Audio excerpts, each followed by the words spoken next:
আসসালামু আলাইকুম। সুজি দিয়ে মালাই চপ এত টেস্টি হবে আপনারা ভাবতেও পারবেন না। নরম তুলতুলে মুখে দেওয়ার সাথে সাথে গলে যাবে, এতটাই টেস্টি হবে। তাহলে চলুন শুরু করি। প্রথমে একটা বোলের মধ্যে নিয়ে নিচ্ছি লিকুইড দুধ, হাফ কাপ। দুধ আগে জাল করে ঠান্ডা করে তারপরে দিতে হবে। আর এর মধ্যে দিয়ে দিচ্ছি স্বাদমতো লবণ, আর দিয়ে দিচ্ছি কাস্টার্ড পাউডার। এখানে আমি 3 চামচ কাস্টার্ড পাউডার দিয়ে দিচ্ছি, তাহলে অনেক সুন্দর কালার আসবে আর ফ্লেভারটাও অনেক ভালো লাগবে। আর দিয়ে দিচ্ছি চিনি 1/4 কাপ। এখন হ্যান্ড উইক্স দিয়ে ভালো করে চিনি গলিয়ে নেব।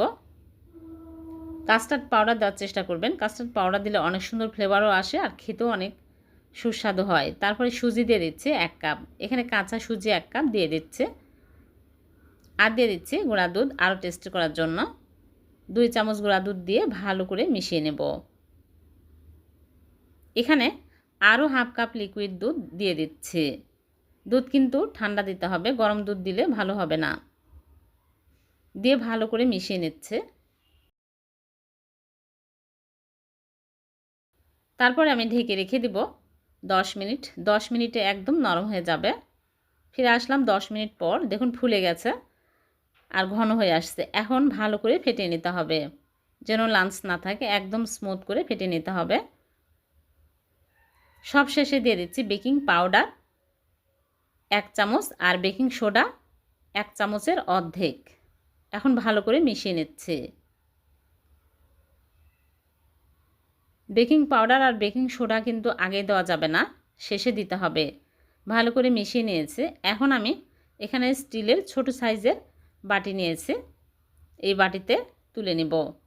আপনারা চাইলে বড় বাটিতেও একটা বানাতে পারেন, আবার চাইলে ছোট ছোট এরকম বাটিতেও তুলে নিতে পারেন। বাটিতে আমি ভালো করে তেল ব্রাশ করে নিয়েছি, খুব সহজে মোল্ড আউট হবে এর জন্য। এখন বাটিতে তুলে নিচ্ছে, আর বাটি ভরে দেওয়া যাবে না, একটু ফাঁকা রেখেই তুলতে হবে।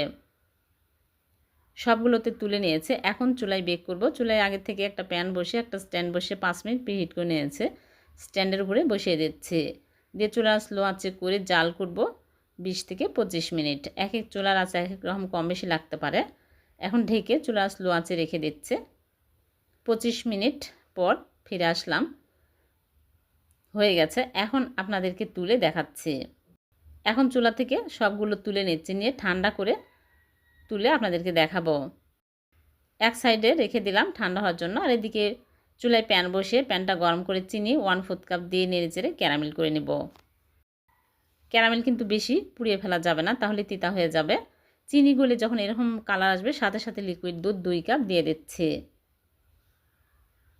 এখন ভালো করে নেড়েচেড়ে জাল করে বলক তুলে নিব। আর চিনি পরিমাণ মতো দিতে হবে, যে যেরকম মিষ্টি পছন্দ করেন।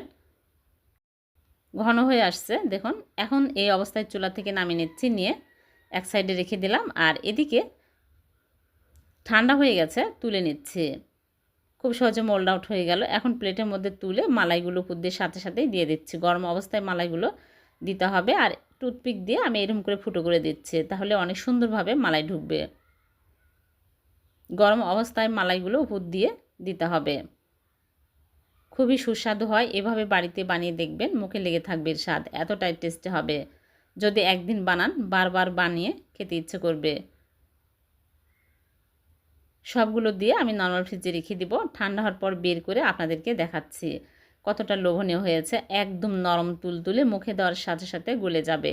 এখন পরিবেশন করে কেটে আপনাদেরকে দেখাচ্ছি। এভাবে করে একবার হলো বাড়িতে বানিয়ে দেখবেন। যদি বানান কমেন্টে জানাবেন কেমন হয়েছে। আর লাইক করতে কিন্তু ভুলবেন না। আপনাদের একটা লাইক কমেন্ট আমাকে অনুপ্রাণিত করে আরও নতুন নতুন ভিডিও তৈরি করার। কেটে দেখাচ্ছে কতটা নরম তুলতুলে হয়েছে, মুখে দেওয়ার সাথে সাথে হারিয়ে যাবে।